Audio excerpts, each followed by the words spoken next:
Elias Holt put the rifle barrel against the back of the stranger's neck before she could turn around. "Don't move." She didn't. Her hand stayed flat on the table. Papers fanned open under the lamplight. His papers, his deed, his boundary survey with ink marks he had never made circled in red. "Mr. Holt," she said, her voice steady as iron, "that amendment is a forgery. Reginald Foss added it 8 months ago.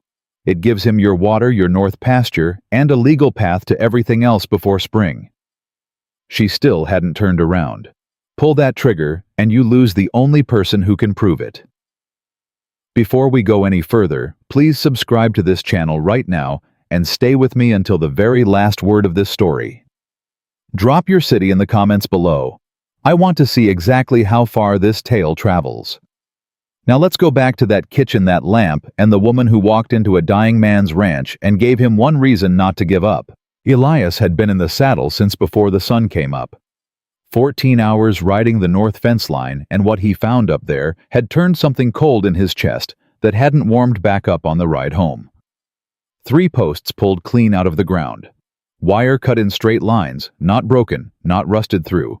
Cut with a tool held by a hand that knew exactly what it was doing. 2 yearling steers gone from a pasture they had no reason to leave on their own. He had ridden back angry. He had ridden back hungry.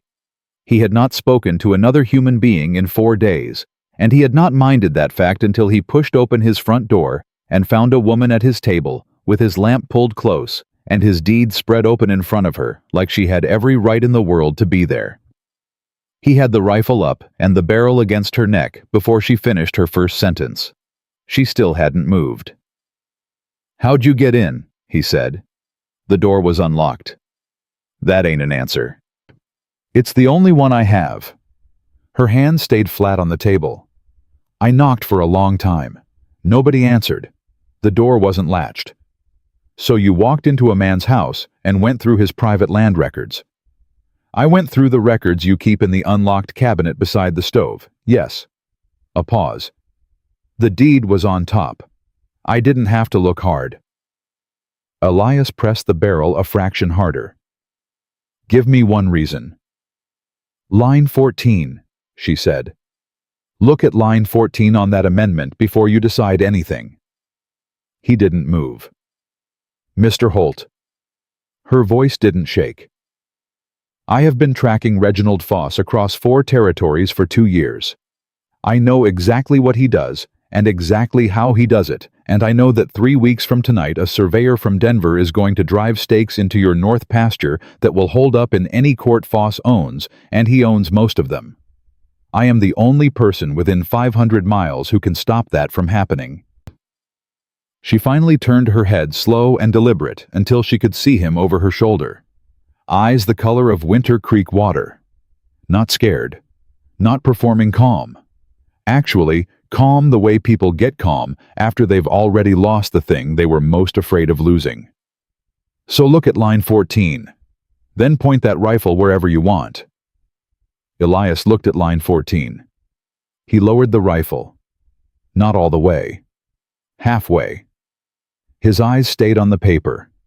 The boundary notation on the amendment read 40 feet south of the original. 40 feet. He had driven that original line himself in November of 1871 with a chain and a compass in 6 inches of snow. He knew every measurement by memory because he had written every measurement by hand in the field journal he kept in the cabinet beside the stove. "Who are you?" he said. "Margaret Calloway, Meg." She turned back to the papers. "I worked in a law office in St. Louis for 6 years. My husband was an attorney. After he died, his partners tried to do something similar with the client records. I learned what forged documents look like because I had to learn fast or lose everything." She set her finger on the amendment. "The ink on this line is different from the ink on the rest of the document. Not just the color, the composition. Your original filing used iron gall ink, standard for Wyoming land offices in 1871. This amendment uses a synthetic dye that didn't reach this territory commercially until 1878 at the earliest." She looked at him. "Someone added this in the last 2 years and backdated it 7 years. Elias pulled out the chair across from her and sat down. "You could be working for Foss. he said. Come in here, show me something that looks like evidence, earn my trust. Find out what I know. Yes, she said simply. I could be. You have no way to verify that I'm not. She reached into the leather case beside her chair and removed a second document and set it on the table. That is a certified copy of the engineering survey for the new rail spur through Wyoming territory. The federal seal is genuine. The route runs through the eastern edge of your north pasture. At current land valuations, the right-of-way payment for that strip alone is worth 4 times what this entire ranch would sell for today. She let that sit. Foss has a cousin on the Territorial Infrastructure Board. He's known about that route for at least a year. Every parcel he's acquired in the last 18 months sits in the path of that line. Your 11 acres on the north end is the last piece he needs to control the entire northern corridor. The kitchen was very quiet. He's not a rancher who wants more cattle, Meg said. He's a speculator. He doesn't need your land for grazing. He needs it so that when the rail company comes to negotiate right-of-way, they have to negotiate with him instead of you. Elias stood up and walked to the window. He put his hand on the frame and looked out at nothing, just the dark shape of the barn and the darker shape of the hills beyond it, and 11 years of work lying out there in the black. The 3 posts on my north fence, he said. I found them this morning. His surveyor isn't due for 3 weeks. Someone is impatient. Miller. Tom Miller's been pushing on my boundaries for 2 years. Miller is a distraction, Meg said. He may not even know it. Foss is good at using other people's grievances to create confusion. She paused. Did you report the posts to Sheriff Alderman? Alderman's useless. He's worse than useless. He's paid. She placed a third document on the table. Territorial campaign contribution records. Foss gave Alderman $400 in the last election cycle. He gave Judge Creevy, who covers your district, $600. She looked at him steadily. He doesn't just buy land.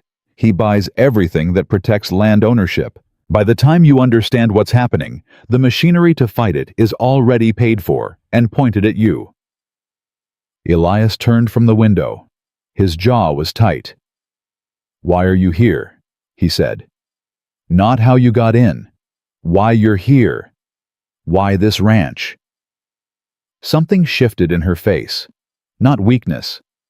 The small adjustment a person makes when a question reaches past the prepared answers.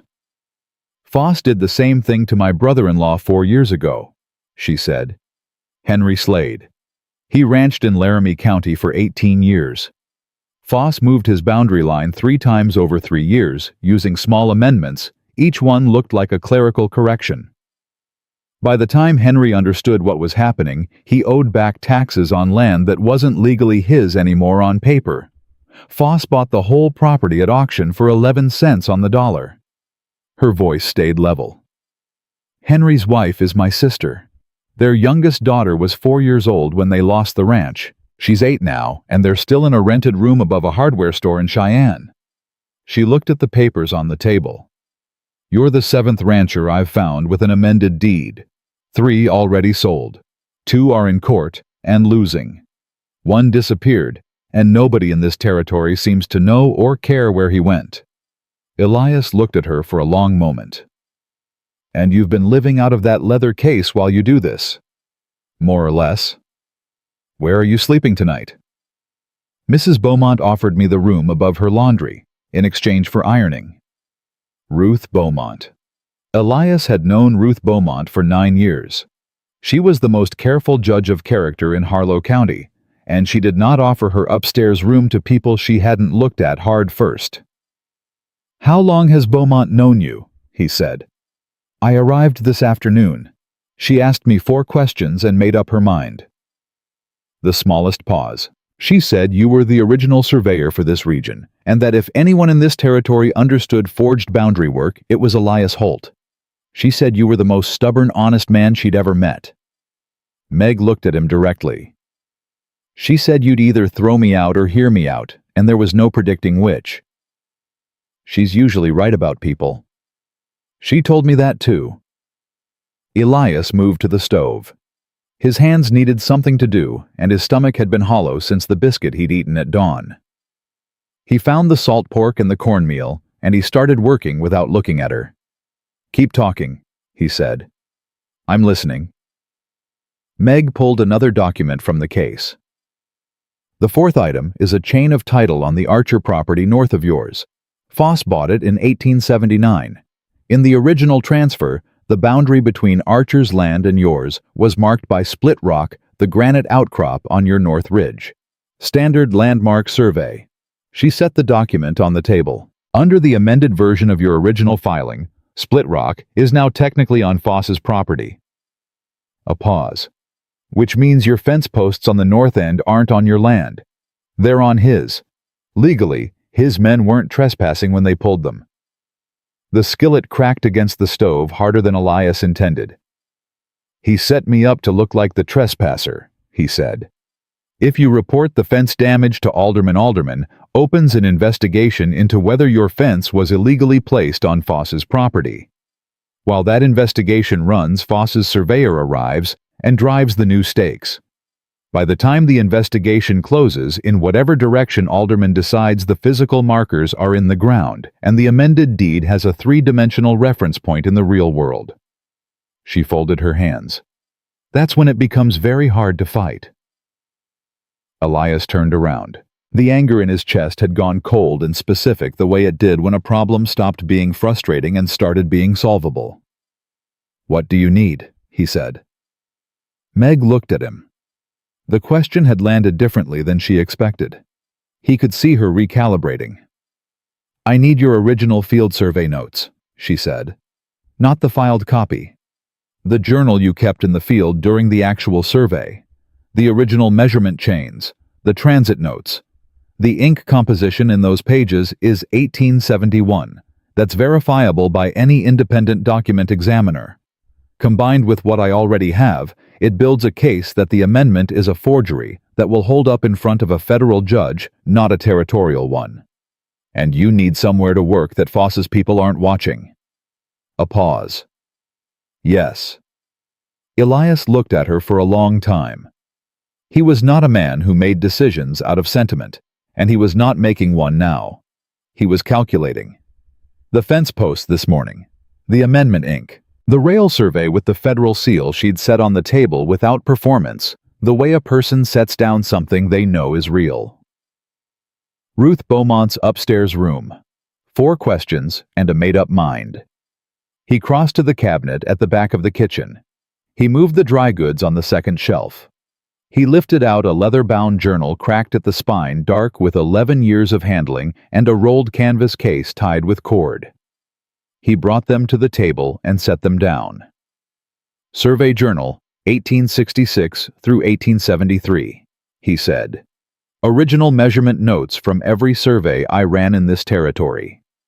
He sat down across from her. "I kept them because they're the only honest record of where this land begins and ends before Foss's people started touching things." Meg reached for the journal and stopped. She looked at him. "May I?" He nodded once. She opened it with both hands, careful the way you handle something that belongs to someone else. She found November 1871 and laid it open beside the Cheyenne copy, and for a moment she didn't speak. She just looked. And Elias watched her face while she looked, watched the moment she found exactly what she said she would find, and watched the small tightening around her eyes that wasn't satisfaction, was something harder and more tired than satisfaction. "There it is," she said quietly. Elias set 2 plates on the table. She looked up. "You don't have to." "I know I don't." He set a fork beside each plate. "You need your brain working. So do I. Eat." She ate. He ate. The lamp burned between them, and outside the wind had come up and was moving through the eaves with that low, particular sound that meant the temperature was dropping, and neither of them spoke for a while, and the silence felt less like distance than like 2 people giving each other room to think. "There's one more thing," Meg said. He looked at her. "I found a surveyor's request filed last month at the Harlow County Clerk's office. Foss hired an outside man from Denver, name of Caswell. He does this kind of work for land speculators along the rail corridors. Caswell is scheduled to arrive in 3 weeks. She set the last document on the table. Once he drives stakes based on the amended deed, we need witnesses present when it happens. People Foss can't discredit. People who know this land well enough to testify to what those stakes actually represent. She looked at him. Who in this territory do you trust? Elias thought about that. Ruth Beaumont, he said. Jack Aldridge, he ranches the east side of the valley, been here longer than me. And Deputy Calhoun. Alderman's deputy. Calhoun's 26 years old. Alderman uses him because he follows orders. But he follows orders because nobody's ever shown him a reason not to. Elias looked at her. Show him what you showed me, and he'll follow different ones. Meg looked at him steadily. You decided fast. I decided when you told me to look at line 14, and I looked and you were right. He picked up his fork. I spent 11 years building this ranch. I dug that well myself. I strung that north fence myself in 2 feet of snow. I didn't do any of that to hand it to a banker who's never worked a day of dirt in his life because his ink is different from mine, and nobody checked. He set the fork down. So tell me what you need, and I'll tell you what I can give you, and we'll figure out the rest from there. Meg was quiet for a moment. Then she picked up the journal and turned to the November 1871 entry and placed it in the exact center of the table between them like a treaty being signed. I need 3 weeks and a table, she said. And I need you to not go near Alderman or the land office or anything connected to Foss until I tell you it's time. You want me to do nothing while this is happening. I want you to do everything on the ranch that you'd normally do. Work your cattle, ride your fences, act like you found those posts and wrote it off to weather.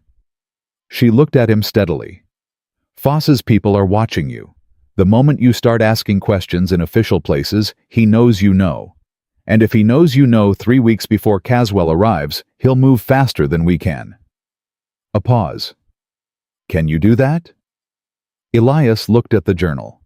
His own handwriting from 11 years ago, every measurement honest and exact, every line meaning exactly what it said. Yes, he said. Then we have a chance. They worked until the lamp burned low. Meg walked him through every document, every link in the chain she'd built across 2 years and 4 territories, and Elias asked hard questions, and she answered every one of them without hesitation, not because she had rehearsed the answers, but because she had lived inside this information long enough to know it in her bones. When the lamp finally guttered, Elias stood and found the extra oil and filled it without being asked. The room at the back is made up, he said. You take it. I'll be on the porch. This is your house. It is. And I'm deciding you sleep in the bed. He trimmed the wick. The documents stay on the table. I want to go through them myself again in the morning.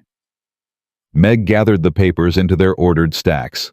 She had a system he could see that everything in the same sequence she'd presented it, nothing left to chance, and she stood and picked up her case, and then stopped. Mr. Holt, she said. He looked at her.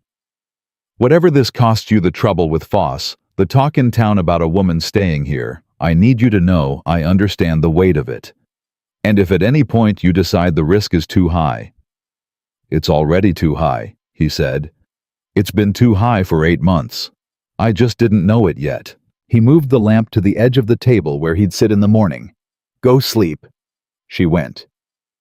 Elias sat alone in the kitchen for a long time. He picked up the journal. November 1871. His own hand. 6 inches of snow and a compass that kept fogging over from his breath, and 3 days of work that he had believed had never once doubted was an honest permanent record of where his land began and ended. He set the journal down. He went out to the porch and stood in the cold and listened to his ranch in the dark.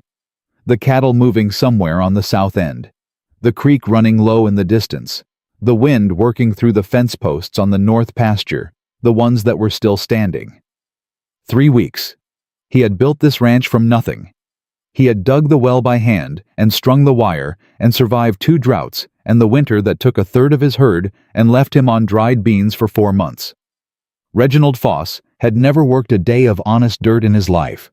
Elias Holt went back inside, sat down at the table, and began to read every document from the beginning. He was not going to lose this land. Not to forged ink on a stolen page. Not to any man alive.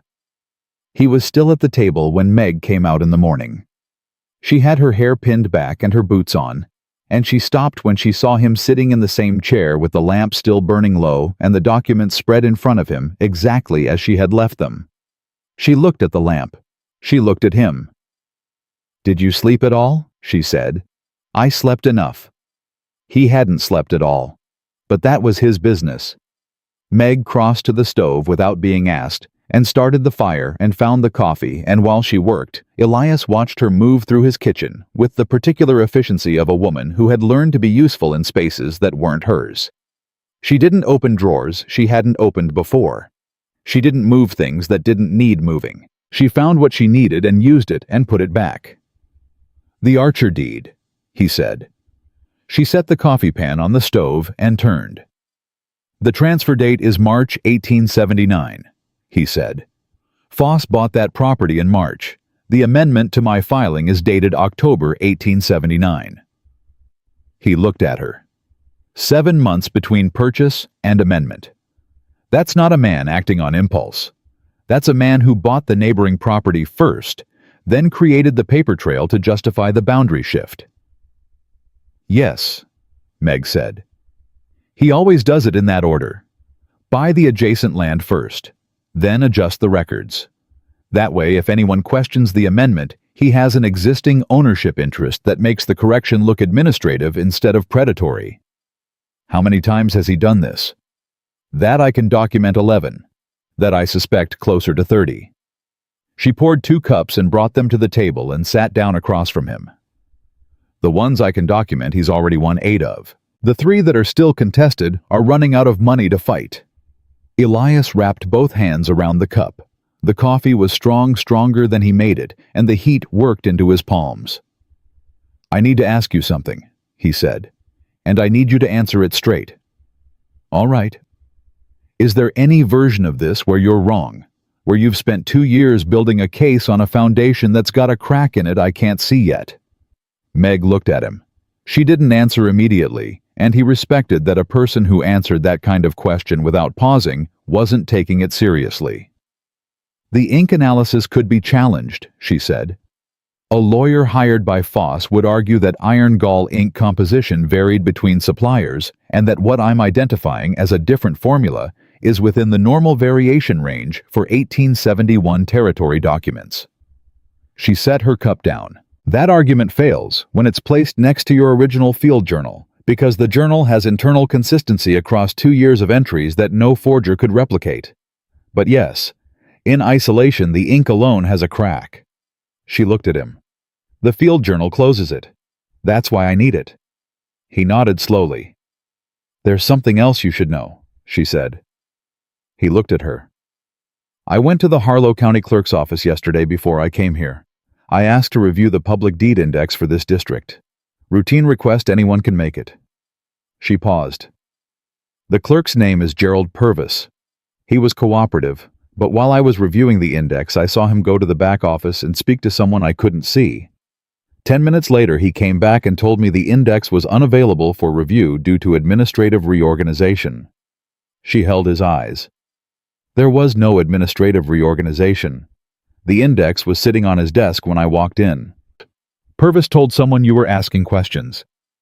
Within 10 minutes of my arrival." Elias set his cup down with a sound that was not quite a slam. "So Foss already knows there's someone in town looking at records." "He knows someone requested the deed index. He doesn't know who I am yet, or what I have. But he will start asking." She folded her hands on the table. "This is why I said 3 weeks. It's not a comfortable estimate. It's the outside edge of how long we have before he knows enough to move against us directly." The word "us" landed in the kitchen, and neither of them acknowledged it, and neither of them walked it back. "Ruth Beaumont," Elias said. "I need to go see her this morning." I thought you said we shouldn't be making visible moves. I go to Beaumont's twice a week. Have for 9 years. I bring her a cut of beef, and she mends whatever I've torn that week. If I don't show up this morning, that's more suspicious than showing up. He stood. And I need to talk to her. Not about documents, about you. Meg looked at him. About whether you can trust me. About what she saw when she looked at you. He carried his cup to the basin. You said she asked 4 questions and made up her mind. I want to know what the 4 questions were. Ruth Beaumont's laundry occupied the south end of Harlow's main street, sandwiched between the feed store and the assay office, and it was the only establishment in town that had never once closed early on account of whether illness, gossip, or any act of God or man in the 9 years Elias had been bringing his mending there. Ruth was 58 years old, built solid as a fence post, and she had a way of looking at a person that made most people feel like a clean shirt that had been worn one day, too many. She was ironing when Elias pushed through the door. She didn't look up. "Sit down, Elias," she said. "I've been expecting you since last night." He sat on the stool by the counter. "Tell me about her." "Margaret Calloway." Ruth set the iron down and straightened. "She came in on the afternoon stage, asked where a woman alone could find a clean room and an honest person to rent it from. I told her I had the upstairs if she could work for it. She said she could, and she did 3 hours of ironing, no complaining, no conversation, until I started it." Ruth folded the shirt in her hands with the automatic precision of long practice. "First thing I asked her was why she came to Harlow. She told me the truth. Not all of it, but the part she told me was true. I could hear it. Woman tracking land fraud doesn't want attention, but she doesn't lie about what she's doing when someone asks direct." "What else?" "Asked her what she had to lose if this went wrong. She said nothing she wasn't already used to losing." Ruth looked at him with the expression she reserved for things that required honesty. "That's not a woman with a plan B, Elias. That's a woman who burned her plan B 2 years ago and kept going." She picked up another shirt. "Third question was whether she'd been in Harlow before. She hadn't. Fourth was whether she knew your name before she came here." Ruth paused. "She said she knew your name from the original 1871 survey, filing that Foss altered. Said the quality of the survey work told her something about the man who did it." Elias was quiet for a moment. "And that was enough for you?" "That, and the way she held those papers." Ruth set the iron down again. "A woman who's faking doesn't hold documents like they're the only thing standing between someone and ruin. She held them like that." She looked at him steadily. "You trust my judgment, or you wouldn't be here. So stop asking questions, and go do whatever she came here to help you do." He was almost at the door when Ruth spoke again. "Elias." He stopped. "Foss came in this morning, early before I opened. Knocked on the back door." Her voice was level, but her hands had stopped moving on the fabric. "Asked if I'd had any new visitors recently. Traveling women," he said. "Women traveling alone." Elias turned around slowly. "What did you tell him?" "I told him the truth," Ruth said. "I told him I see 20 people a day and I don't keep a register." She met his eyes. "Then I told him his shirt collar was fraying and he ought to bring it in." The smallest pause. "He left." "How long ago?" 2 hours, maybe a little more." Elias walked back to the ranch faster than he'd left it. Meg was at the table when he came through the door, the journal open in front of her and 3 new documents arranged in a row. She looked at his face and stood up. "What happened?" "Foss was at Beaumont's this morning asking about traveling women." He closed the door and stood with his back against it. 2 hours ago."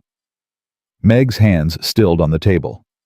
"He's moving faster than I expected," she said. "How fast?" "Fast enough that 3 weeks may be optimistic." She looked at the documents in front of her. "I need to know something. Deputy Calhoun, you said he follows orders because nobody's shown him a reason not to. When you said that, were you guessing, or do you know something specific about him?" Calhoun grew up on a small ranch south of here. His family lost it when he was 15. Bank foreclosure. Elias moved to the table. His father said the bank miscalculated the interest on the loan, charged him compound instead of simple for 3 years running. By the time the family figured it out, the difference was larger than the principal. He sat down. Foss's bank. Meg looked at him for a long moment. Calhoun knows it was Foss. Calhoun's father told him before he died, but Calhoun's never had anything to take to court. Just a dead man's word and a memory of numbers that didn't add up.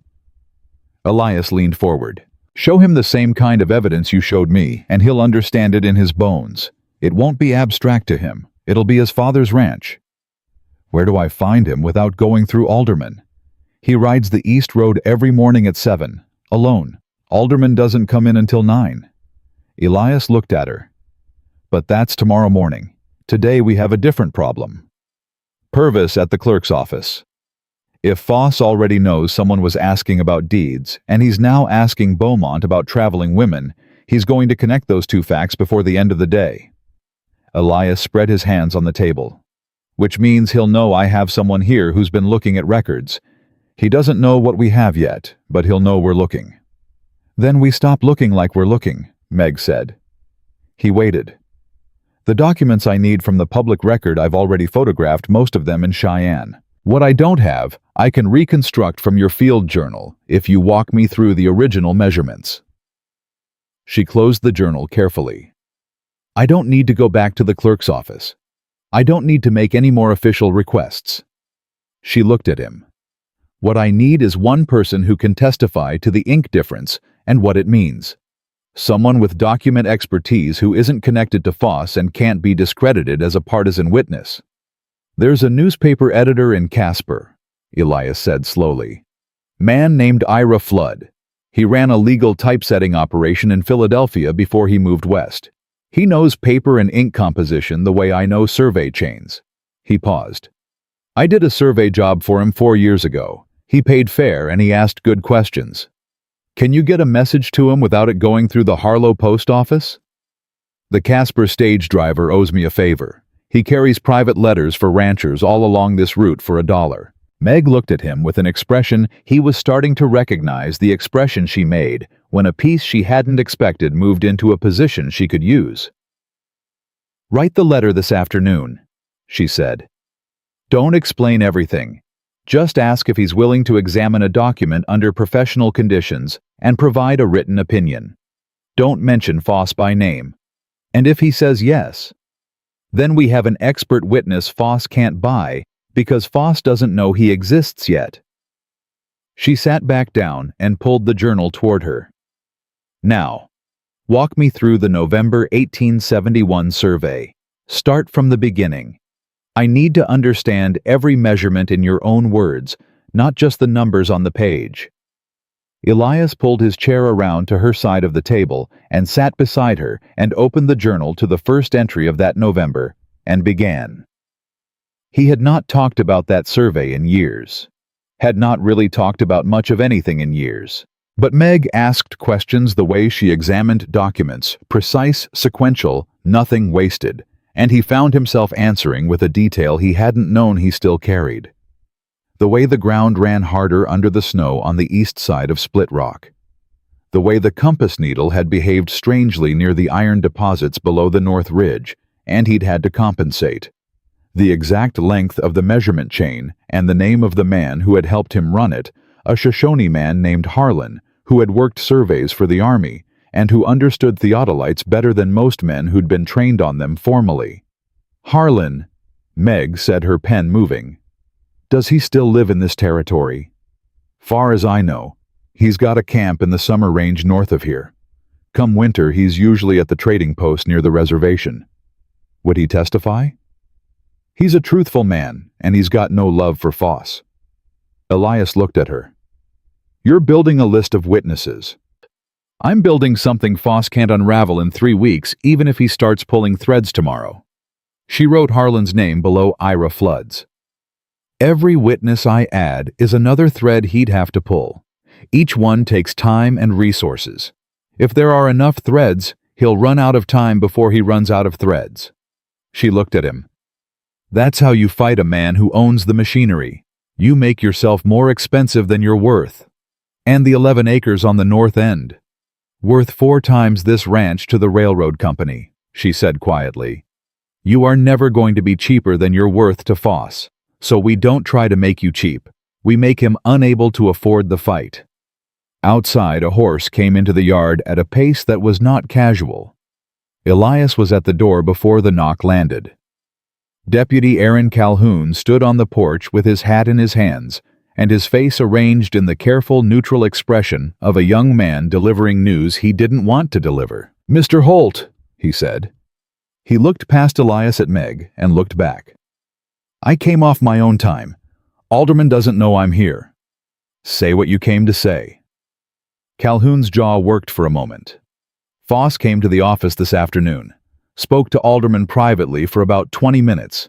After he left, Alderman told me to find out who's been staying out here and how long and report back. A pause. I told him I hadn't seen anyone out this way. Elias looked at him. Why? Because Foss also stopped at my mother's house this morning. Calhoun's voice was flat and controlled, and underneath the control was something that had been sitting there for a long time waiting for an occasion. He told her he'd heard I was doing good work and that a man with ambition could go far in this territory with the right support behind him. The pause this time was longer. My mother told him she appreciated the visit and closed the door, and then she sent word to me at the office. He looked at Elias directly. Last time Reginald Foss paid a personal visit to someone in my family, we lost our ranch. Elias stepped back from the door. Come in, he said. Calhoun stepped inside and stopped when he saw the documents on the table. He looked at them the way a man looks at something he has been afraid to hope for carefully, like hope itself might be the trap. You need to sit down, Meg said. There are some things you need to see. Orchestrated Western narrative continuation with escalating tension and character development. Calhoun sat at the table for 40 minutes without saying a word that wasn't a question, and every question he asked was the right one. He went through the documents in the order Meg laid them out, and Elias watched the young man's face move through the same progression his own had moved through the night before. Skepticism tightening into attention. Attention hardening into recognition. Recognition settling into something cold and permanent. When he got to the campaign contribution records, he stopped. $600 to Creevy, he said. Filed with the Territorial Governor's Office, Meg said. Public record. Anyone can access it. Nobody does. Calhoun set the paper down flat on the table with the careful deliberateness of a man controlling his hands. Because nobody thinks to look. He was quiet for a moment. My father looked. After the foreclosure, he spent 8 months trying to find something he could take to court. He wrote to the governor's office twice. Never got a response. The governor's office routes land dispute correspondence through the territorial court administrator, Meg said. Who reports to Judge Creevy? Calhoun looked at her. The thing underneath his controlled expression had moved closer to the surface. How long have you known that? He said. 14 months.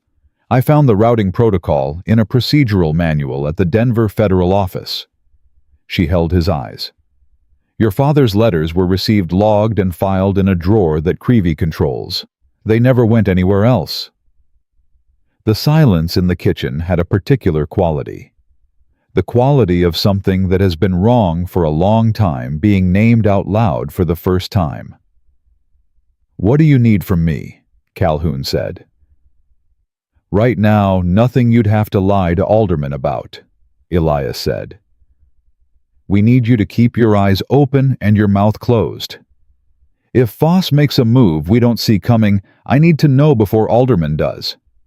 And when the surveyor comes. When Caswell arrives, we need a law officer present when he drives those stakes. Elias leaned forward. Not to stop him. He has a right to survey. But to witness exactly where those stakes go and document the exact measurements on record in your official capacity. He paused. So that when we challenge the amended deed in federal court, there is a sworn officer's testimony about what Caswell's survey showed and how it differs from the original. Calhoun looked at the documents again. Alderman will want to know why I was present. Tell him you received an anonymous report of trespassing on the coal property and went to investigate. Meg's voice was matter-of-fact. That's true. Someone was trespassing on this property 3 nights ago when they pulled those fence posts. You were following up on a potential complaint. Calhoun almost smiled. It wasn't a happy expression, but it was a real one. You think like a lawyer. I learned from one. She started gathering the documents back into their ordered stacks. There's one more thing. I need you to tell me everything you know about Caswell, the surveyor Foss hired from Denver. I know the name. Alderman mentioned it 2 weeks ago, said a professional surveyor was coming to do some county mapping work. Made it sound routine. Calhoun's eyes sharpened. Alderman said it like he was telling me the weather. Because to Alderman it is routine, Elias said. Foss told him it's routine, and Alderman doesn't ask questions Foss doesn't want asked. When is Caswell due exactly? 17 days, Meg said. Based on the request I found at the clerk's office, he's traveling from Denver by rail to Cheyenne and then by stage. The stage schedule puts him in Harlow in 17 days at the earliest. Could be as late as 21. 17 days, Calhoun said, as though testing the weight of the number. 17 days to build something Foss can't knock down before it reaches a federal judge. Meg looked at both of them. Elias is writing to Ira Flood in Casper today. If Flood agrees to examine the documents, that takes one thread off the table. But I need to find Harlan before Caswell arrives. The Shoshone surveyor, Elias said to Calhoun. He ran the original 1871 survey with me. His testimony about the original boundary placement is firsthand. Calhoun thought for a moment. There's a trading post at Willow Creek northeast of here, about 12 miles. Man named Driscoll runs it. He's got a standing arrangement with several families from the reservation trades fair and doesn't report to the Indian agent. If Harlan's anywhere near this territory right now, Driscoll will know. He looked at Elias. I can ride up there tomorrow on my day off. Ask casual. Nobody would question a deputy stopping at a trading post. Do it, Elias said. Calhoun stood and picked up his hat. He stood with it in his hands for a moment, looking at the table at the spread of documents that represented 2 years of one woman's work and 11 years of one man's land. My father was a good rancher, he said. It wasn't directed at either of them specifically. It was the kind of statement a person makes when they've been carrying it alone and need to set it down somewhere solid. He wasn't a fool. He wasn't careless. He read that loan contract 3 times before he signed it. He put his hat on. Foss's bank just wrote it so that what it said out loud wasn't what it meant on paper. That's what he does, Meg said quietly. He writes things so that what they say out loud isn't what they mean on paper. Not this time, Calhoun said. He walked to the door and stopped with his hand on the frame, the same place Elias had stood the night before, in the dark, making a decision. I'll be at Willow Creek by 9 tomorrow morning. He looked back at Elias. Keep your north fence in good repair, Mr. Holt. Be a shame if someone thought it was abandoned. He left. His horse moved out of the yard at the same unhurried pace it had arrived, with a man with nowhere particular to be on his afternoon off. Elias sat back down at the table. Meg was already writing her pen, moving in the small, precise hand of someone trained in legal notation. You're drafting the letter to Flood, he said. I'm drafting the argument, she said without looking up. The letter is 2 paragraphs. The argument is what Flood needs to understand before he agrees to anything. She wrote 3 more lines. You said you did survey work for him 4 years ago. Did he pay you fairly? He paid the rate I asked without negotiating it down. Did he ask questions about the survey while you were doing it? Technical questions. Every day. He wanted to understand how the measurements worked, not just what they produced. Meg stopped writing. That's good, A man who wants to understand the process, rather than just the result, is a man who'll understand what he's looking at when I put the two documents in front of him. She looked up. He'll see the ink difference without being told what to see. That's the difference between a witness and an expert. Elias looked at her across the table. She had been awake as long as he had, and it didn't show in her work, only in the small, tight line between her eyes that appeared when she was pushing through fatigue on will alone. "When did you last sleep a full night?" he said. She considered the question like it was mildly surprising that anyone had asked it. "Laramie, 3 weeks ago."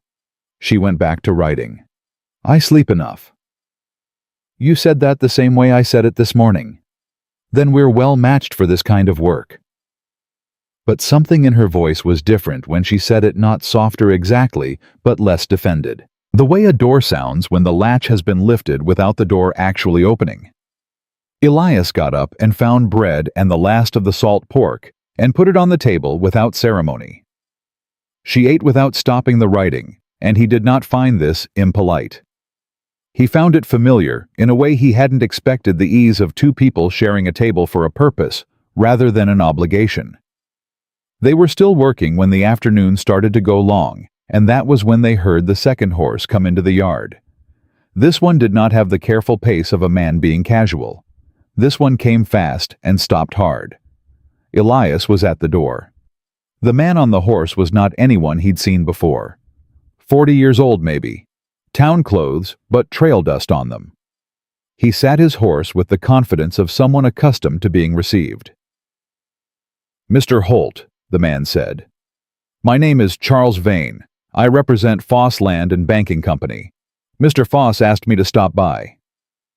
"Mr. Foss could have stopped by himself. Mr. Foss is a busy man." Vane's tone was pleasant in the way that things are pleasant when they don't need to try harder. "He wanted me to let you know that his company is prepared to make an offer on this property. Given the current uncertainty around water rights and boundary questions in this district, he thinks it would be in your interest to consider a clean sale before the situation becomes more complicated." "What uncertainty?" Elias said. "There are some questions about the northern boundary of your property that the county surveyor will be clarifying shortly. Mr. Foss thought it was courteous to give you advance notice that the clarification may affect your land valuation." Vane reached into his coat and produced an envelope. "The offer is in there. It's fair. More than fair given the questions on the table." Elias did not take the envelope. "Tell Mr. Foss I'm not selling." Vane held the envelope out for another moment, then lowered it with the unhurried ease of a man who had been told no before and considered it a temporary condition. "Mr. Foss thought you might say that. He asked me to mention that the offer expires when the county survey is complete. Once the boundary clarifications are on official record, the valuation changes." A pause. "Significantly." "Then it changes," Elias said. "I'm still not selling." Vane looked past him into the kitchen. Just a glance, nothing that could be called deliberate, but a glance that covered the room in the time it took to complete. Elias moved 2 inches to the right to close the angle. "Mr. Foss also mentioned," Vane said, his eyes coming back to Elias, "that he noticed a lamp burning in your kitchen late last night. He lives on the ridge south of here. You can see your property from his east window. He was pleased to see you were home safe." A pause so small, it was almost not a pause. "He mentioned he thought he saw 2 figures at the table." "Mr. Foss is welcome to keep his eyes on his own property," Elias said. Vane smiled with his mouth. "Of course. I'll pass along your response to the offer." He tucked the envelope back into his coat. "Good afternoon, Mr. Holt." He rode out. Elias closed the door and stood with his back against it, and did not move for 5 full seconds. "He saw me," Meg said. She was standing at the far end of the table with her pen still in her hand. She had heard every word through the door. He suspected. He confirmed. Elias moved to the window and watched Vane's horse until it was off the property. "Foss has been watching this house from the ridge. Then he's known since last night that someone was here." He's known since last night that someone was at my table. Elias turned from the window. He sent Vane to see if he could identify who. Meg set the pen down. Her face was composed, but Elias had already learned the difference between her real calm and her working calm. This was working calm, the expression she wore when she was calculating fast and didn't want the calculation visible. "Does Vane know who I am?" she said. "Not yet. But Foss will send him to Beaumont, to the stage office, to anyone who would have seen a woman arrive on yesterday's coach." He crossed to the table. "How long before he puts your name to your face?" "A day, maybe 2. She looked at the documents. "It doesn't change the case. Everything I have is already documented, and the copies are in 2 different locations. The originals are here, and I have photographic copies at a postal hold in Cheyenne under a different name." She looked at him. "What it changes is the timeline. If Foss knows I'm here and knows what I do, he won't wait for Caswell. He'll move to discredit the evidence before we can present it." "How does he discredit it?" "He questions my credibility. A widow traveling alone, living in a bachelor's house with a personal grudge against his company related to her brother-in-law's foreclosure." She said it flatly, the way you describe a wound, not dramatizing it, just identifying where it is. "He doesn't have to prove I'm lying. He just has to make a judge uncertain enough to wait for more evidence. And while the judge waits, Caswell's stakes are in the ground." Elias sat down. He looked at the journal open on the table between them. "Then we don't give him time to question your credibility," he said. "We present the case before Caswell arrives. We can't file in federal court without an attorney admitted to the federal bar. I can draft every document, but I cannot file them myself." "Ira Flood will know someone," Elias said. "A man who ran a legal typesetting operation in Philadelphia for 15 years knows every attorney in the Western Territories who does federal work." He put his hand flat on the journal. "Write the letter tonight. Everything. All of it. Don't spare the length. Flood is a man who reads carefully, and I'd rather send him 10 pages he understands than 2 pages that leave questions." He looked at her. "Can you do that tonight?" "I've been writing that letter in my head for 2 years," she said. "Tonight, I put it on paper."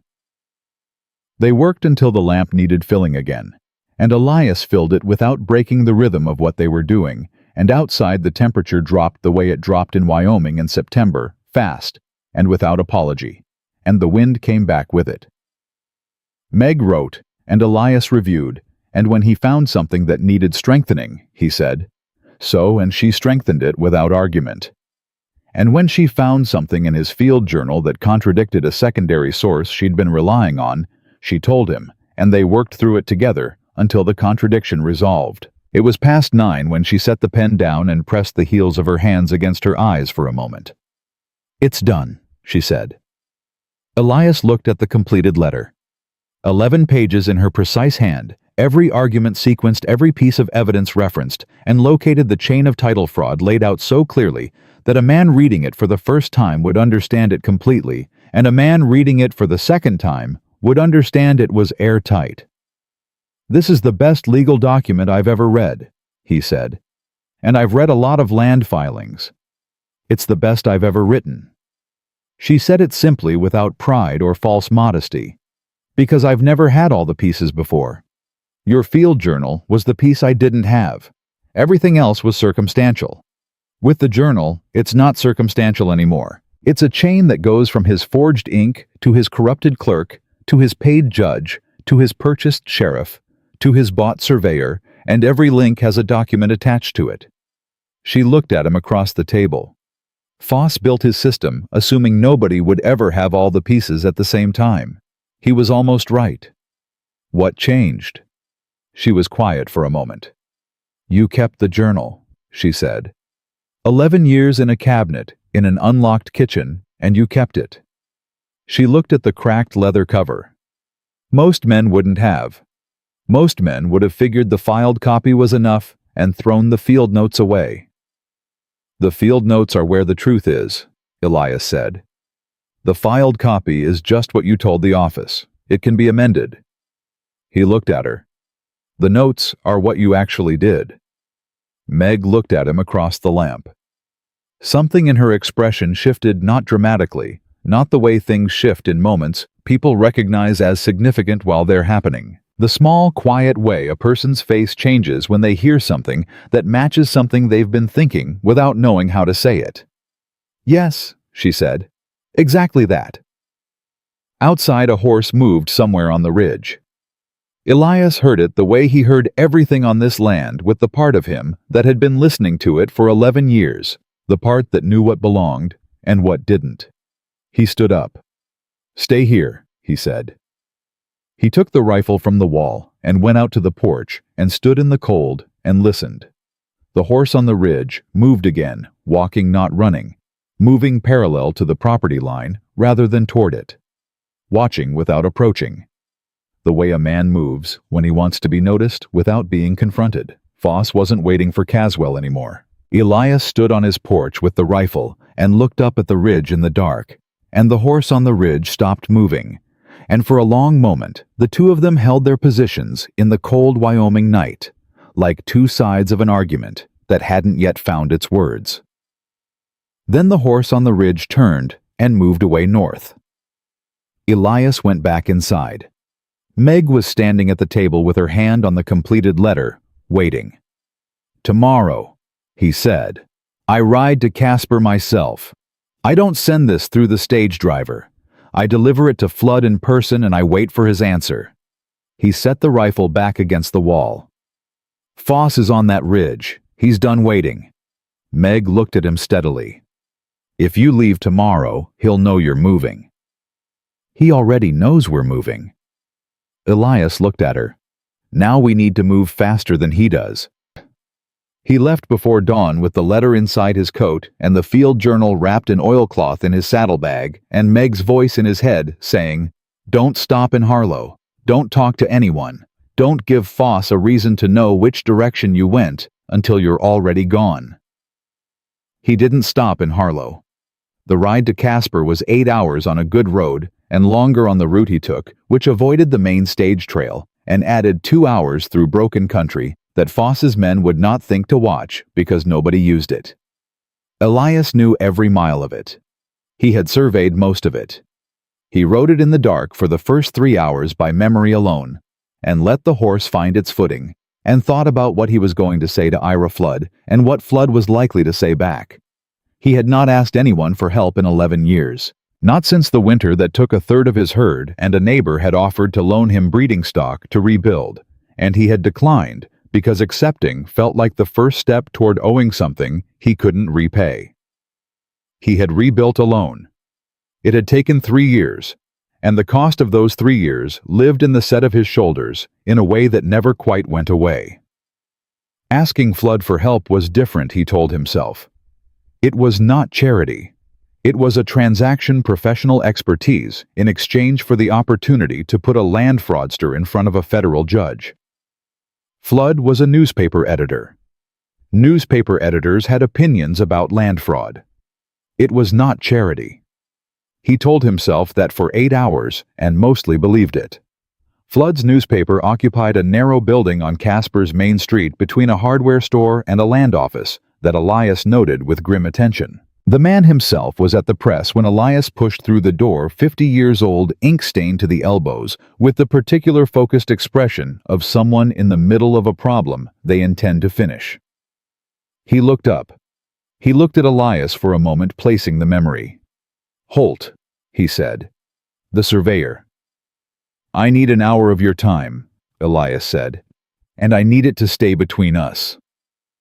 Flood pulled a rag from his belt and wiped his hands and looked at Elias with the eyes of a man who had been in the business of other people's urgent problems for 30 years. "Sit down," he said. Elias sat. He put the letter on the table between them, and then he put the oilcloth package beside it, and unwrapped the field journal and opened it to November 1871, and set it next to the copy of the amended deed, and did not say anything. He let the document speak first, the way Meg had done with him 3 nights ago, because he had learned in 3 nights that this was the right order. Flood looked at the 2 documents for 30 seconds without touching them. Then he reached under the workbench and produced a magnifying lens and leaned over the amendment with it and said nothing for a long time. "Iron gall versus aniline," he said finally. "That's what the person who identified it told me. She's right. The sheen on this line is completely different from the surrounding text." Flood straightened.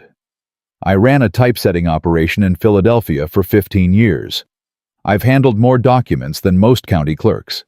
This amendment was not written at the same time as the original filing." He looked at Elias. "Who did this?" "Read the letter," Elias said. Flood read it. He read it the way Meg wrote it, carefully, sequentially, without skipping ahead. Elias watched his face the way he had watched Calhoun's face and his own face in the window glass 3 nights ago, moving through the same progression. Toward the end of the 11th page, something in Flood's expression went past recognition into a particular kind of anger that Elias associated with men who dealt in words for a living, the anger of someone who understands that language has been used as a weapon against people who trusted it. "Foss," Flood said. He set the letter down. "You know him." "I know of him. I've been trying to document his acquisition pattern for 2 years. I have the purchases, I have the timing, I have the pattern."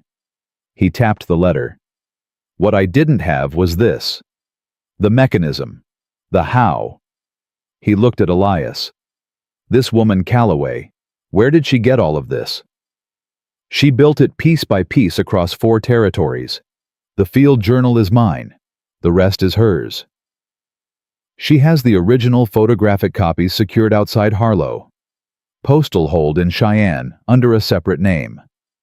Flood nodded slowly. "Smart. Foss can't suppress what he can't find." He stood and moved to the back of the room and opened a cabinet and came back with a folder thick with paper. He set it on the table beside Meg's letter. 2 years of Foss's acquisition records. Prices paid, dates filed, adjacent properties. I couldn't publish any of it because I couldn't document the mechanism. And without the mechanism, it reads like circumstantial accusation. He put his hand flat on Meg's letter. With this, it reads like a federal case. "We need an attorney," Elias said. "Someone admitted to the federal bar who can file before Foss's surveyor arrives. 17 days, maybe less." 14 days, Flood said. "I have a source at the Cheyenne stage office. Caswell left Denver 2 days ago. He's not taking the long route." He was already moving, pulling a different folder from a different cabinet. "There's a federal attorney in Cheyenne named Dorothea Vass. She's the only woman admitted to the Wyoming federal bar, and she is the most technically precise land attorney I have ever encountered.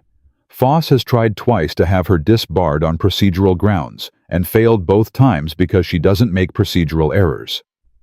He found what he was looking for, and brought it to the table, a card with a Cheyenne address written in careful print. I've been waiting to introduce her to a case that was ready.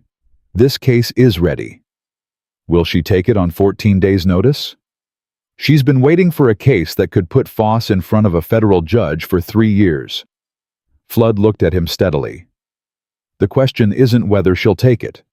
The question is whether you and Mrs. Calloway are prepared for what happens when you file. Because the moment that complaint reaches federal court, Foss knows everything is over if he doesn't stop it.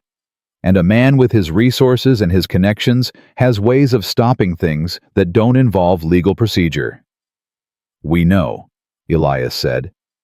"Does Mrs. Calloway know, specifically?" "She knows better than I do. She's been doing this longer." Flood was quiet for a moment. "I'm going to publish," he said. "Not now. Not until the filing is in, and there's a federal record that can't be suppressed. But the morning after that filing hits the court clerk's desk, every newspaper in Wyoming Territory gets a copy of this story with my byline and full documentation attached." He looked at Elias. "Foss can pressure a judge. He can't pressure every editor in the territory simultaneously. Sunlight is the only thing he can't buy his way out of." Elias reached across the table and picked up the field journal and held it for a moment before putting it back in the oilcloth. "I need a witness examination," he said, "for the document. Someone who can provide a written professional opinion on the ink composition that will hold up to cross-examination. I'll write it today. I'll have it notarized before you leave Casper." Flood was already pulling on his coat. "Give me 2 hours. There's a chemist at the Territorial Assay Office 3 blocks from here who can verify the ink analysis independently. 2 professional opinions are harder to dismiss than 1. He looked at Elias from the door. "Go eat something.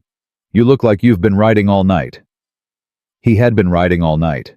He went and ate something. When he came back 2 hours later, Flood had 4 pages of written examination, 2 signatures, and 2 notary seals, and the address for Dorothea Vass in Cheyenne, written out in full with a note of introduction in Flood's hand. "One more thing," Flood said, and his voice had changed to the register of a man saying something he had decided to say. 7 years ago, Foss tried to acquire a water rights easement through the east edge of my printing property. The easement would have given him control over the drainage from my building. Small thing. Looked administrative.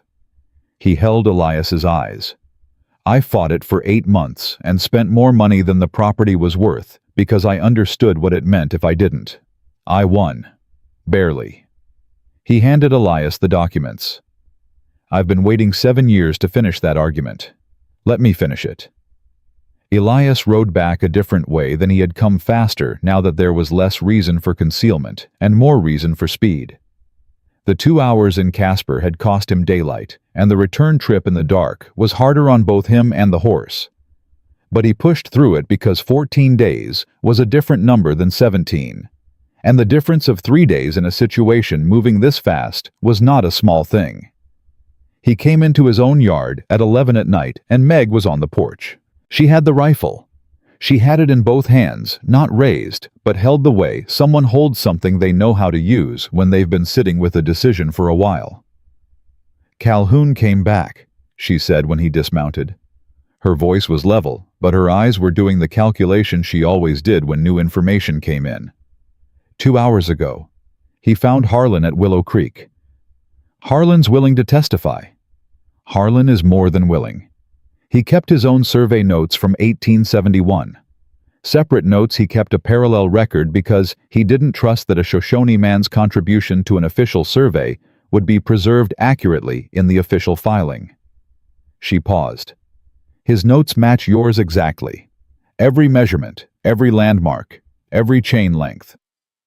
Elias stood with his horse's reins in his hands and felt something he had not felt in 11 years of working this land alone. The specific feeling of a weight being distributed across more than one set of shoulders. It was not comfortable. He had forgotten how to recognize it as relief. "A Shoshone witness," he said. "Foss will challenge his credibility. Foss will try, but Harlan's notes are in his own hand, dated 1871, and they are physically and chemically consistent with that date in every verifiable way." Meg stepped off the porch. "More importantly, Dorothea Vass will know exactly how to present a Shoshone witness in federal court so that any challenge to his credibility becomes a separate legal problem for Foss rather than a weakness in our case." She stopped. "You went to Flood." "I delivered it myself." "You said you would send—" "Foss had a man on the ridge. The stage driver route wasn't secure anymore." He handed her the documents from his coat. Flood wrote the examination. 2 signatures, 2 notary seals, independent chemical verification, and the name of a federal attorney in Cheyenne. Meg looked at the pages in her hands. She read Flood's examination in the dark, with the porch lamp throwing just enough light, and Elias watched her read it the way he had watched her read his field journal. Her eyes moving fast across the lines, absorbing and sorting simultaneously the pen. She always seemed to have nearby, twitching once toward the paper and stopping because there was nothing to correct. "Dorothea Vass," she said. "You know her." "I know of her. Her work specifically." She lowered the pages. "She argued a water rights case in federal court in 1881 that established a precedent Foss has been carefully working around for 2 years. He knows her name." She looked at Elias. The moment she files our complaint, he'll know exactly how serious this is. Good. Let him know. Something moved in Meg's face. Not surprise exactly, something closer to the expression she'd had when he kept the field journal. The recalibration of an expectation she hadn't known she was carrying. "You're not the same man you were 3 days ago," she said. "I'm exactly the same man. I just know more than I did." He took the horse toward the barn. "Come inside when you're ready. I need to tell you about the timeline." She came inside. He told her about Caswell leaving Denver 2 days ago. He watched her do the math, the same math he'd done on the road home, calculating stages and rail connections and road conditions between Denver and Harlow. 11 days, she said. 12 at the outside. Which means Vass needs to file within the week. I'll ride to Cheyenne tomorrow. She said it the way she said most things, as a statement of what was going to happen, rather than a proposal for discussion. "You'll ride to Cheyenne tomorrow," Elias said, "and Calhoun will go with you. Not in his official capacity. On his day off as a private citizen who happens to know the road. Calhoun's protection on the road it's not about protection on the road.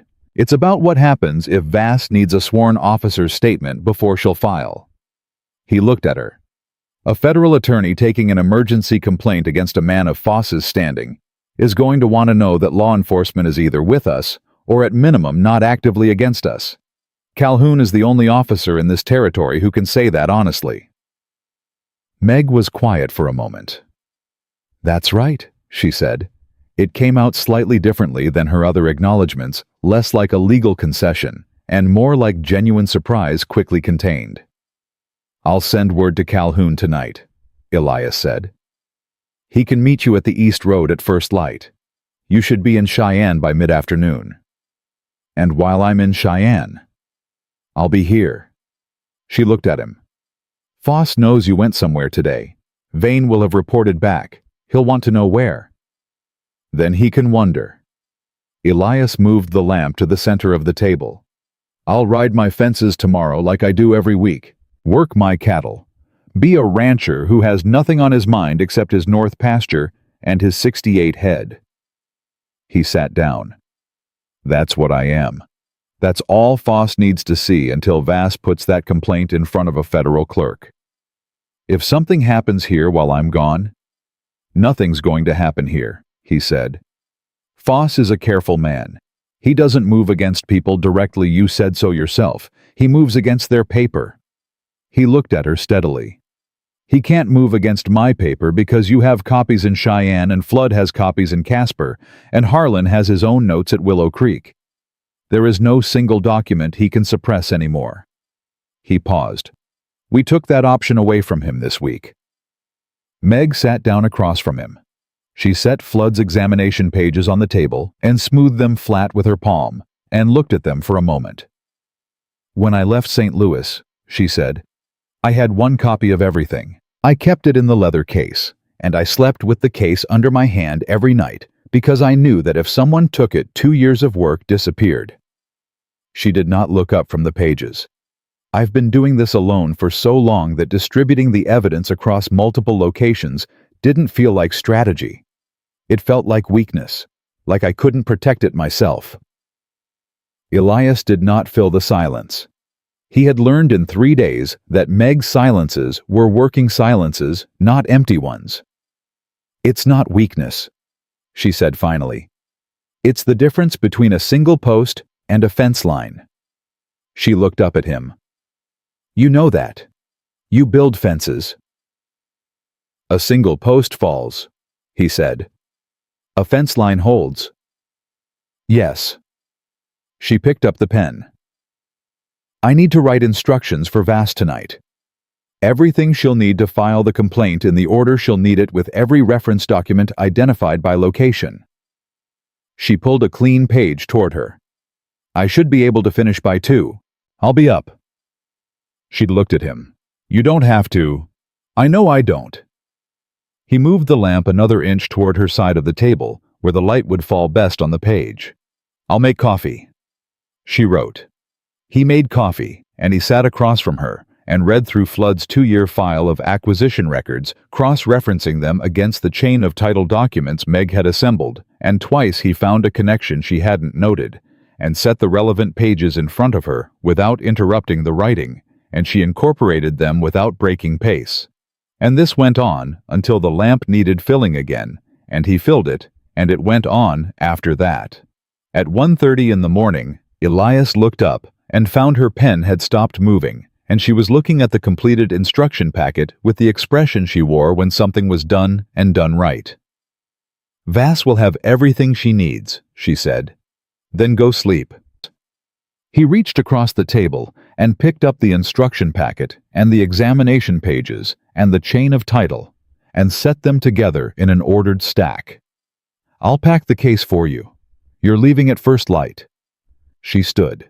She was tired in a way that had moved past her eyes and into her posture, the deep tiredness that comes from running on will for longer than will was meant to carry. She picked up the leather case and then set it back down.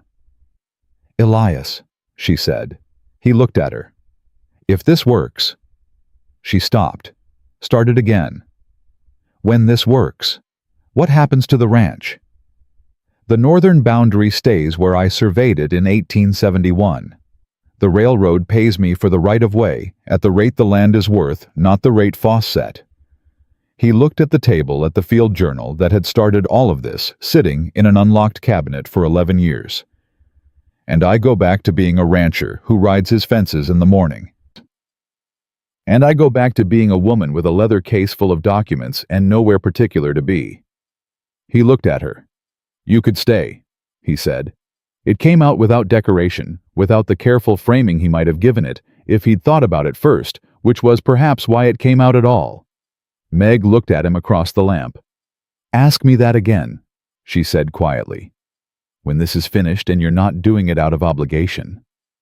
"I'm not doing it out of obligation." "Ask me again when this is finished," she said. "So we both know that." She picked up the leather case and went to the back room and closed the door. Elias sat at the table alone with the lamp burning low and the field journal in front of him, and the quiet of the ranch settling around him the way it always settled at this hour. The cattle, the creek, the wind in the fence, posts, the 11 years of work lying out there in the dark. But tonight it did not feel like solitude. It felt like the pause before something that was about to begin. Meg and Calhoun were gone before the sun cleared the eastern ridge. Elias stood in the yard and watched the dust from their horses settle back into the road, and then he turned and went to work, because that was what the plan required, and because standing in a yard watching dust was not something he had ever been built for. He rode the north fence first. All of it, every post, every wire. The full perimeter of the pasture that Foss had been trying to take from him on paper for 2 years. He rode it slowly, and he looked at every post and every splice, and he found 2 more places where the wire had been loosened, not cut this time, just worked at the anchor points, the kind of damage that could be called weathering if you wanted to call it that. He tightened both and moved on, and did not let himself think about what it meant that Foss's men had been on his property again in the night. He thought about it anyway. The cattle were settled on the south end, and he checked their water and counted heads and found 67 instead of 68, and spent 20 minutes tracking the missing steer through the brush along the creek before he found it caught in a low spot with one leg in soft mud.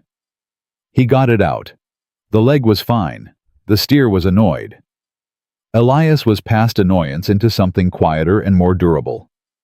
He was back at the house by noon, and Vane was in his yard. Not on a horse this time. Vane was standing beside a carriage, a good one, black lacquered, the kind that belonged in a city. And beside Vane stood a man Elias had never seen before, but recognized immediately from the way he stood, from the quality of his coat, from the particular stillness of a man who was accustomed to rooms going quiet when he entered them. Reginald Foss was 60 years old, and looked like money that had been old long enough to forget it had ever been anything else. He was not large. He was not visibly threatening. He stood in Elias Holt's yard with his hands clasped behind his back and the expression of a man paying a neighborly call and doing it in a way that made neighborly feel like the wrong word. "Mr. Holt," Foss said, "thank you for your time." Elias dismounted. He did not offer his hand. "I don't recall inviting you." "No. I thought a direct conversation might be more efficient than correspondence at this point." Foss looked at the house at the barn at the fence line, visible from the yard, with the appraising attention of a man who had already decided what something was worth and was simply confirming it. "This is a fine property. You've maintained it well." "I know what it's worth," Elias said. "You can save the appraisal." Foss looked at him with something that might have been mild amusement in a different context. "I heard you rode to Casper yesterday." "I ride a lot of places." "Ira Flood is an interesting choice of associate for a rancher." Foss's voice stayed pleasant. "He's been a minor irritant to various business interests in this territory for some years. A man of conviction, I'm sure, but conviction without resources has a limited practical range." He paused. "I'd encourage you not to overestimate what he can do for you." "I'd encourage you to get off my property," Elias said. Foss did not move. "Mr. Holt, I want to be direct with you because I think you're a man who appreciates directness. The survey clarification that's coming is a legal process. It will proceed regardless of what documents you've shared with newspaper editors or what complaints you've asked lawyers to draft. The amended deed is on record in the territorial office. It has been for 2 years. A federal complaint filed on the basis of disputed ink composition is a slow argument in a slow court, and slow courts favor the party with more resources to sustain the wait." He looked at Elias steadily. "I have more resources." "You came here to tell me that." "I came here to tell you the offer is still open. Same terms, fair price, clean transaction." Foss unclasped his hands and held them open in a gesture that was designed to look like candor. "Whatever Mrs. Calloway has told you about my business practices, I want you to consider that a woman traveling alone with a personal grievance and 2 years of accumulated resentment is not the most reliable source of objective analysis." Elias looked at him for a long moment. "She didn't have to tell me much," he said. "The ink on your amendment did most of the talking." Something shifted in Foss's face. Just briefly, just a fraction, the small adjustment a man makes when something lands closer than he expected. "Ink analysis is not evidence," Foss said. "It's opinion. 2 notarized professional opinions and a parallel field survey in a Shoshone man's hand from 1871 are a little more than opinion." Elias held his eyes. "You should have checked whether Harlan kept his own notes. Most people wouldn't have thought to ask. But most people weren't there when he ran that survey with me and watched him pull out his own notebook every time I pulled out mine." The pleasantness left Foss's face. Not dramatically, it didn't collapse or transform. It simply withdrew the way a lamp dims when you turn the wick down, and what was underneath was a great deal colder and more precise. "You're making a significant mistake," Foss said. "I've made significant mistakes before. I know what they feel like." Elias moved to his porch step and stopped there, establishing the line between his house and where Foss was standing. "This doesn't feel like one." Foss looked at him for a moment longer. Then he turned to Vane with the unhurried manner of a man closing a meeting that had gone as expected.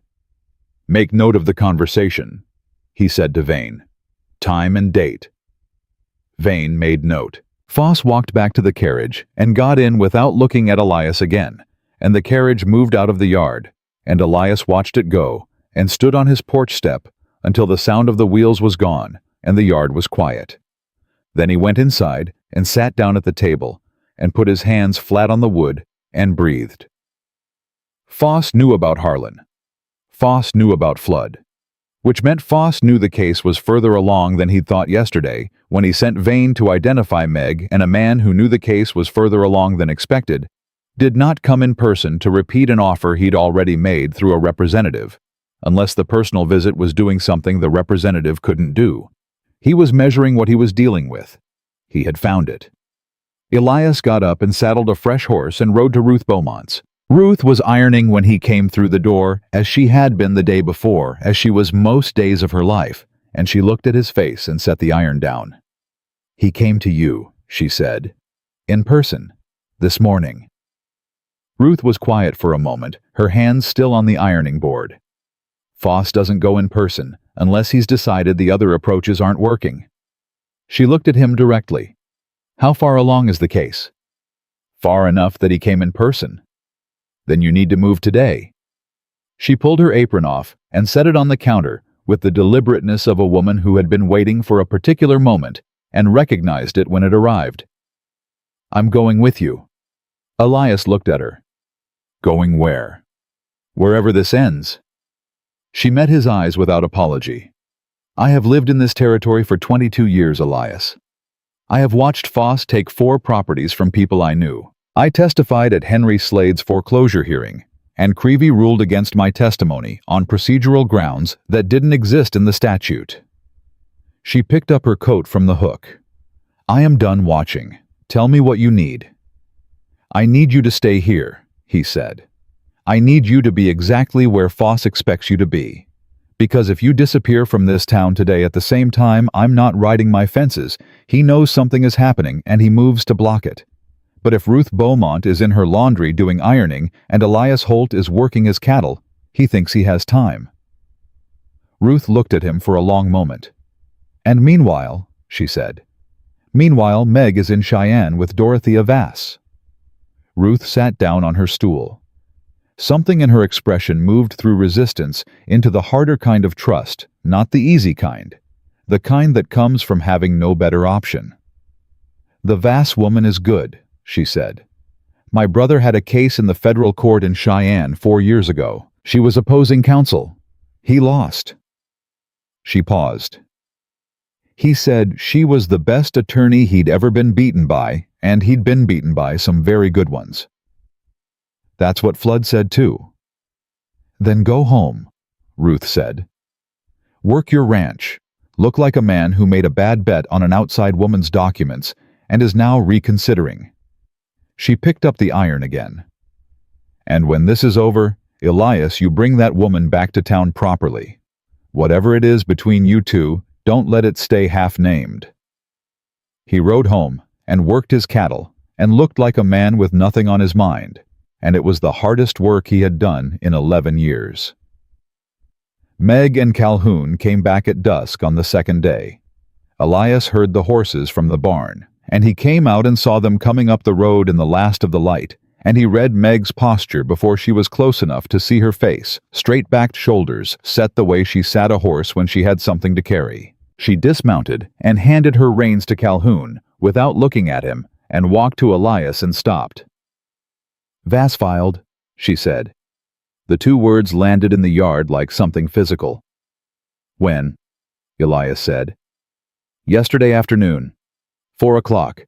Federal clerk in Cheyenne case number recorded complaint on official record." She reached into the leather case and pulled out a folded document and held it out to him. "That's your copy of the filing.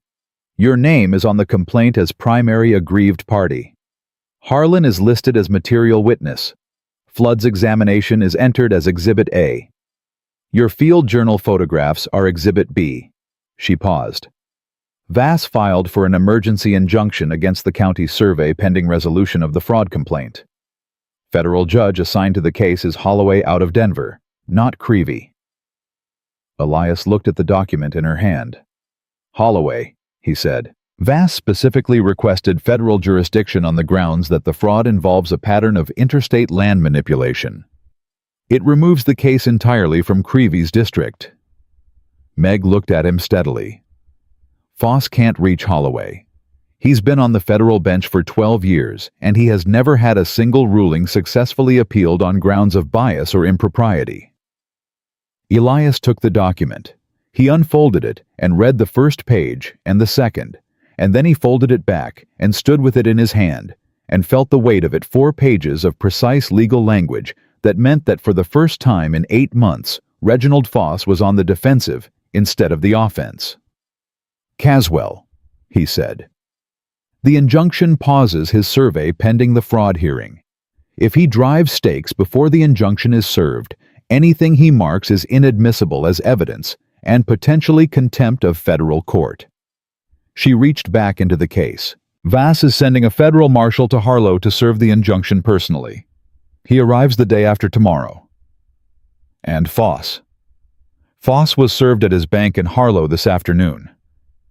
Calhoun spoke from behind Meg, still holding both horses. His voice had a particular quality, the voice of a man who had watched something happen that he'd stopped believing would ever happen. Vass's associate rode from Cheyenne ahead of the marshal. I wasn't there when it happened, but I heard about it before we left town. He paused. Alderman came to find me an hour later and asked if I knew anything about a federal complaint. I told him I'd heard rumors. The smallest pause. He believed me. Elias looked at both of them. He looked at Meg, at the 2 days of hard riding in her face, at the leather case she had been carrying for 2 years that was finally lighter than it had been when she left, at the way she stood in his yard at dusk, with the particular stillness of someone who has done the thing they came to do. "Come inside," he said. They ate, all 3 of them, at the table that had held Meg's documents for 5 days now. And Calhoun ate with the appetite of a young man who had ridden 2 days and made the most important decision of his career, and was only now allowing himself to feel the relief of it. Meg ate slowly and did not say much, and Elias watched her without watching her, and understood that she was not finished yet, not in the way a person is finished when they can rest, but in the way a person is finished when one chapter closes and the next one is waiting, and the space between them is very quiet. After Calhoun left, they sat at the table alone with the lamp burning low between them. And outside, the Wyoming dark had come in full, and the cattle were quiet on the south end, and the creek ran somewhere in the distance, and the fence posts on the north pasture stood exactly where Elias Holt had driven them in the winter of 1871. "Voss thinks the fraud hearing will take 3 weeks, Meg said. "Maybe 4. Foss will contest everything. He'll file procedural challenges and request continuances and do everything available to a man with resources and a good attorney." She was looking at the lamp, not at him. "But Holloway doesn't grant continuances on procedural grounds in fraud cases. Vass has appeared before him 4 times. She knows his habits." "And when Holloway rules," Elias said, "the amended deed is voided. The original boundary is restored. Any subsequent transactions Foss made on the basis of the amended deed, the water rights claims, the split rock boundary reference, are vacated." She paused. "And the Federal Attorney General's office receives a copy of Vass's brief with a recommendation for investigation into a pattern of land fraud across 4 territories. Your brother-in-law's ranch." Meg was quiet for a moment. "That's a separate case. Older. Harder to reverse." She finally looked at him. "But Vass thinks the evidence I have on Foss's acquisition pattern, combined with the fraud documentation from your case, is enough to open a federal investigation into all of it. If that investigation runs and produces what I think it will produce, there may be remedies available for some of the ranchers who were defrauded." A pause. "Not all. Some of those transactions are too old and too settled, but some." "Your sister," he said. "Maybe." She said it simply the way she said things she had been carrying too long to make dramatic. "Maybe my sister gets something back. Not the ranch. That land has changed hands twice since Henry lost it, but something." Elias looked at her across the table. He had known her for 5 days. He had known her for a long time, the way you know someone when you have worked alongside them at something that matters, and watched how they work, and watched how they hold up when it gets hard. 5 days was not a long time by the calendar. By the measure of what they had done inside those 5 days, it was something else. "I asked you something 4 nights ago," he said. She met his eyes. She knew exactly what he was referring to, and they both knew she knew. "You said to ask again when this was finished," he said. So we both knew it wasn't obligation. "Yes," she said. "This is finished. The immediate part is finished."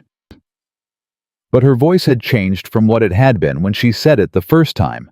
less defended, less braced against the possibility of something going wrong. There's still the hearing, still the federal investigation, still... Meg. She stopped. I'm not asking you to stay until the hearing, he said. I'm not asking you to stay until the investigation closes, or until your sister gets something back, or until every piece of this is resolved.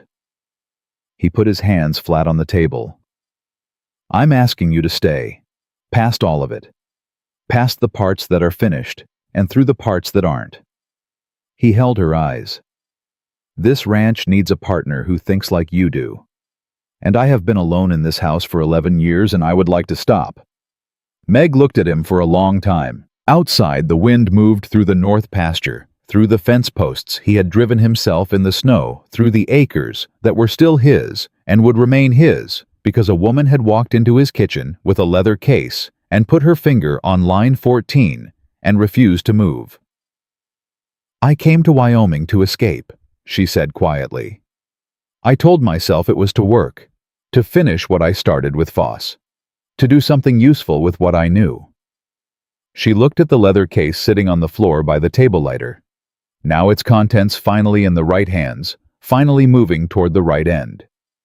But the truth is that when I found your name on that survey filing, when I read the quality of the work and understood the care that had gone into it, I thought that whoever this man is, he built something honest in a territory full of people, building things that weren't. She paused. I wanted to see if that was true. Is it? He said. Yes. Hey. She said it without hesitation, without the careful qualification she brought to most things.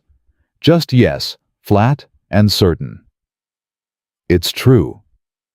Elias reached across the table and put his hand over hers. She looked down at his hand. She turned her palm up and held it. They sat that way for a while in the kitchen of the ranch he had built from nothing, with the documents that had held 11 years of honest work laid out on the table between them, and the lamp burning, and the Wyoming dark outside, and the cattle quiet, and the creek running, and the fence line standing where it had always stood. The field notes, Meg said finally. He looked at her. You kept them because you said the field notes are where the truth is. The filed copy is just what you told the office. She looked at their joined hands. I want you to know I understand that. I understand it the way I understand why my sister's husband worked his ranch for 18 years without ever thinking he needed to protect it from paper. She looked up at him. Most people live inside the truth of what they've built. They don't think to document it because it's real, and they can see it and walk on it, and they assume that's enough. It's not enough, Elias said. No, but it should be. She tightened her grip on his hand. What you built here is real. It was real before I walked through that door, and it will be real after Holloway rules, and after the federal investigation closes, and after everything that needs to be settled is settled. She looked at him steadily. I would like to be here for all of it. Then stay, he said. I'll stay, she said. Outside somewhere on the north pasture, one of the fence posts moved in the wind, the way they always did, in a hard Wyoming gust, the wire singing low between the posts, the sound of something taut and tested and holding. Elias Holt had built this ranch one honest post at a time. He had surveyed this land with his own 2 hands and written every measurement in a book he kept, because the truth deserved to be kept even when no one was watching. Even when keeping it cost him nothing, and letting it go would have cost him nothing either. He had kept it because it was right to keep it, because honest work deserved an honest record. And now a woman who had spent 2 years carrying the proof of what dishonesty looked like sat across from him at his table and held his hand and had decided to stay. The lamp burned.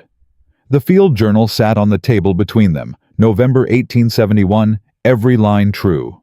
2 people who had built their lives from the raw material of what was real, not what was promised, not what was easy, not what someone else had planned for them, had found each other at the exact intersection of what they knew and what they needed.